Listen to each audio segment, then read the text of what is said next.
who do not understand history are doomed to repeat it. We have to go to Mars. Wow, what an interesting and insightful idea. Why? I don't know what you know about Mars, but I'm glad you're here so that we can talk about it. I've talked extensively at Dark Skies. I'm bored. I'm over it. It's nighttime. It should be nighttime. We have to go to Mars. We have to. We have to go look. Why do we need to go to Mars, you ask? Well, that is such a wonderful question. The reason we have to go is because we might have already been there. What a crazy conspiratorial thing to say. I know. I'm going to link one source for this video. Just one. And that's going to be all you need. Here's the thing about Mars. There is radioactive elements on Mars that can only be explained by the fact that a nuclear explosion of some sort happened there. Not only did a nuclear explosion occur, because I know what you're thinking. Oh, could have been something. Like, could have been some sort of meteor. Boop, boop, had stuff going on. But no. That's not what happened. That's not what happened. And I'm going to show you some stuff right here. I don't know how to edit that yet, but hopefully that works. Right here, there is compelling evidence that there was an intelligent civilization on Mars that lived in roughly the equivalent of our Bronze Age. Even more compelling is the presence of what could only be described as nuclear weapon fallout. And in addition, we might have found architectural evidence of that civilization being on Mars. Now, you may ask, you may think, it's just us.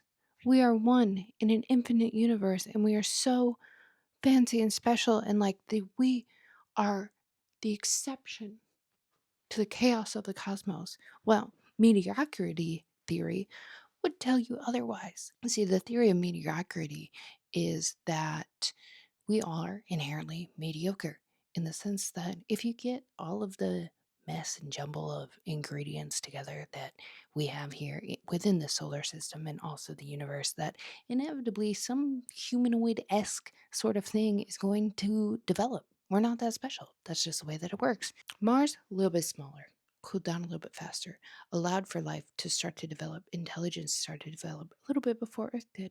And we can see things. There's faces. Now you might say that's pareidolia. You're pareidolia. Here is why all of humanity is at stake unless we do this. Let's say, just for argument's sake, that there was actually intelligent life on Mars, because Mars not that far away from us. Also, evidence that it was very Earth-like at some point in its history, and now it's not. Why? People who do not understand history are doomed to repeat it. And to quote The Onion here, history sighs and repeats itself as if it was not heard the first time.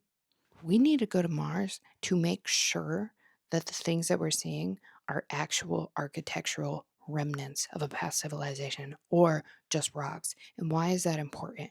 Because if civilization was present on Mars and was what we can assume to be wiped out by whatever this nuclear fallout is that was caused by these two explosions, what are we doing? I'm here with you. I understand. I too fear the dark cybernetic future we are hurtling towards. Let me let you in on a secret here.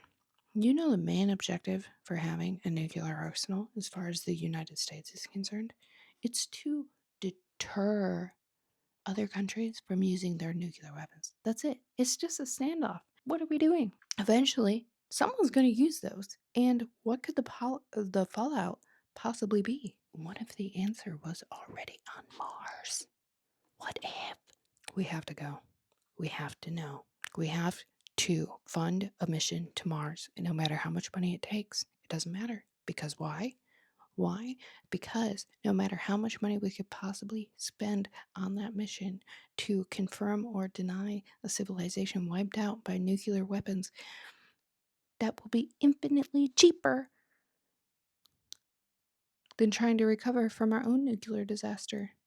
And I don't know about you, fam, but the writing's kind of on the wall. And what if we're not as special as we thought we were? And this already happened, and we're just getting there a little bit after they got there. But because of the difference, We're like, no, Mars is red. Why do you think that is? Why do you think that is? We have to go to Mars.